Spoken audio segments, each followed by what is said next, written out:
नवाज शरीफ ने पार्टी को असर-ए-नौ मुतहर्रिक करने के लिए सीनियर रहनुमाओं से मुशावरत शुरू कर दी है। बात करेंगे head of investigative cell Naeem Ashraf Bhatt हमारे साथ मौजूद हैं। बताइए नईम।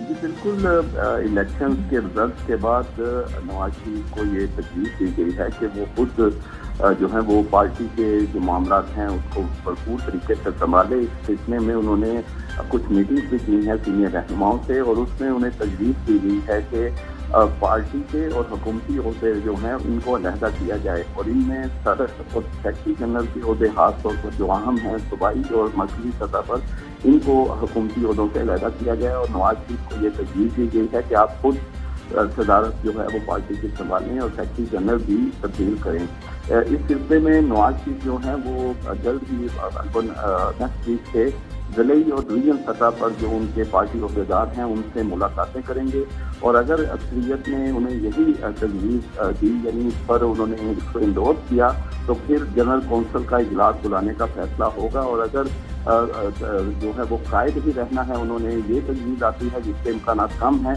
तो फिर शायद जनरल कौंसिल ना हो। लेकिन ये फैसला हुआ है कि पार्टी और जो हुकूमती ओहदे हैं उन्हें लगा किया।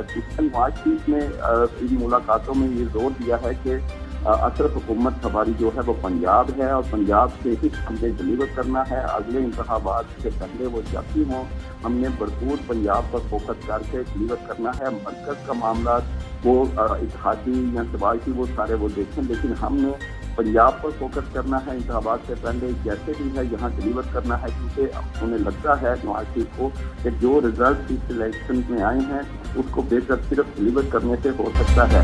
इसमें अहम सवाल ये था कि पार्टी और टीचरों के हुकूमती अलहदा होंगे तो मरियम नवाज का क्या होगा। उनका ये है कि वो सीनियर नायब सदर हैं तो इन ओहदों पर अभी फैसला नहीं हुआ इसलिए वो रह सकेंगी वज़ीर आला भी और सीनियर नायब सदर। और इसी सिलसिले में मुशावरत की जा रही है। आपका शुक्रिया नईम।